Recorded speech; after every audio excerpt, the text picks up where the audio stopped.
കോൺഗ്രസിൽ അംഗത്വം സ്വീകരിച്ച 105ഓളം ഡിവൈഎഫ്ഐ പ്രവർത്തകർക്ക് പള്ളുരുത്തിയിൽ വമ്പിച്ച സ്വീകരണം നൽകി. നൂറുകണക്കിന് കോൺഗ്രസ് പ്രവർത്തകർ പങ്കെടുത്ത റാലിയോടെയാണ് ഇവരെ സ്വീകരിച്ചാനയിച്ചത്. സ്വീകരണ സമ്മേളനം എംഎൽഎ കെ ബാബു ഉദ്ഘാടനം ചെയ്തു.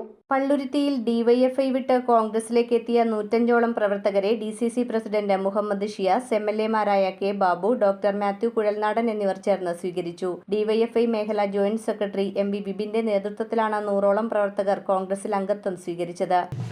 എന്താണ് ഈ ഒരു സാഹചര്യത്തിൽ പറയാനുള്ളത്? അതായത് ചോറ്റാനിക്കര പോലെയുള്ള സ്ഥലങ്ങളിൽ നിന്ന് CPM പ്രവർത്തകർ കാര്യമായി കോൺഗ്രസിൽ ചേരുകയാണ്. ഇതിനോട് പിന്തുടർച്ചയെന്നോളം നമ്മളുടെ കടയ ഭാഗം ഈ 19ാം ഡിവിഷനെയും നമ്മളുടെ ഈ തോപ്പുംപടി ഭാഗത്ത് നിന്ന് ഒരു 100ഓളം പ്രവർത്തകർ കോൺഗ്രസിലേക്ക് മെമ്പർഷിപ്പ് എടുക്കുകയാണ്. ഞങ്ങളവരെ സന്തോഷപൂർവ്വം സ്വാഗതം ചെയ്യുന്നു. ഇനിയും ധാരാളം CPM പ്രവർത്തകർ ഞങ്ങളുടെ പാർട്ടിയിലേക്ക് വരാനുണ്ട്. അവരെയും സ്വാഗതം ചെയ്തുകൊണ്ട് ഞങ്ങളുടെ വരുന്ന കോർപ്പറേഷൻ ഇലക്ഷനിൽ വമ്പിച്ച വിജയം കോൺഗ്രസ് ഉണ്ടാക്കുക എന്ന ലക്ഷ്യവുമായി ഞങ്ങൾ മുന്നോട്ട് പോകും. കോൺഗ്രസിലേക്ക് എത്തിയവരെ കച്ചേരിപ്പടിയിൽ നിന്ന് റാലിയോടെ കോൺഗ്രസ് പ്രവർത്തകർ വരവേറ്റു.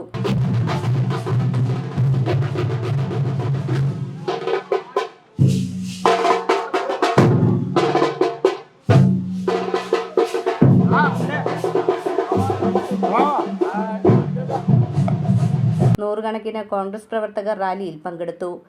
ഈ മേഖലയിലെ വിപിനെയും കുട്ടനെയും പോലെയുള്ള ചെറുപ്പക്കാർ അത് തിരിച്ചറിഞ്ഞ് നിങ്ങൾ ജനാധിപത്യ മതനിരപേക്ഷതയെ ശക്തിപ്പെടുത്താൻ കടന്നു വന്നതിൽ നിങ്ങളെ സന്തോഷപൂർവ്വം ഞാൻ സ്വീകരിക്കുകയാണ്. ഈ യാഥാർത്ഥ്യം തിരിച്ചറിയുന്ന ആളുകൾ ജനാധിപത്യ മതനിരപേക്ഷതയിലേക്ക് അവരും കടന്നു വരും. തുടർന്ന് പള്ളുരുത്തി വെളി പഞ്ചായത്ത് റോഡിൽ VC ഉദയൻ നഗറിൽ നടന്ന പൊതുസമ്മേളനം എംഎൽഎ കെ ബാബു ഉദ്ഘാടനം ചെയ്തു. കോൺഗ്രസിലേക്ക് അംഗത്വമെടുക്കാൻ തയ്യാറായി മുന്നോട്ട് വന്ന എം വി വിപിനെയും അദ്ദേഹത്തിൻ്റെ സഹപ്രവർത്തകരായ 100ഓളം പ്രവർത്തകരെയും ഞാൻ ആത്മാർത്ഥമായി സ്വാഗതം ചെയ്യുകയാണ്. തീർച്ചയായിട്ടും മാർക്സിസ്റ്റ് പാർട്ടിയിൽ പ്രവർത്തിച്ചതുപോലെ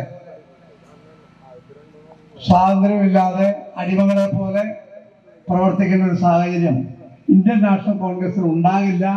മണ്ഡലം പ്രസിഡന്റ് ഷിജു ചിറ്റേപ്പള്ളി അധ്യക്ഷത വഹിച്ച യോഗത്തിൽ എംഎൽഎ മാത്യു കുഴൽനാടൻ മുഖ്യപ്രഭാഷണം നടത്തി. വരും നാളുകളിൽ കേരളത്തിലെമ്പാടും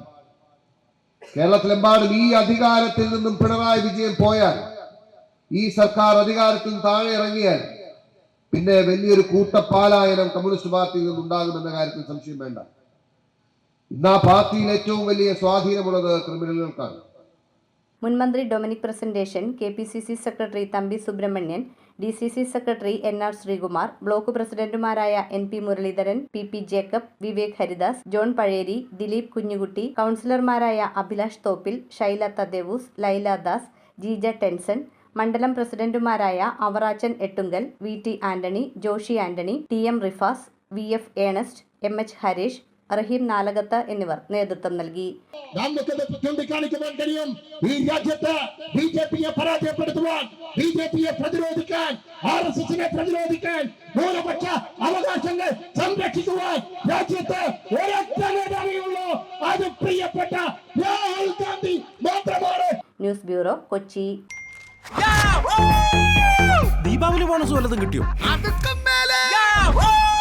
എന്റെ മോള് എന്റെ നാട്ടിലെ ആദ്യത്തെ പൈലറ്റായി. അവളുടെ അഡ്മിഷന്റെ നേരത്ത് എനിക്ക് കൈത്താങ്ങായത് മണപ്പുറം ഗോൾഡ് ലോണാണ്. മണപ്പുറം ഗോൾഡ് ലോൺ പണയം വെക്കുന്ന ദിവസങ്ങൾക്ക് മാത്രം പലിശ ഈടാക്കുന്നു.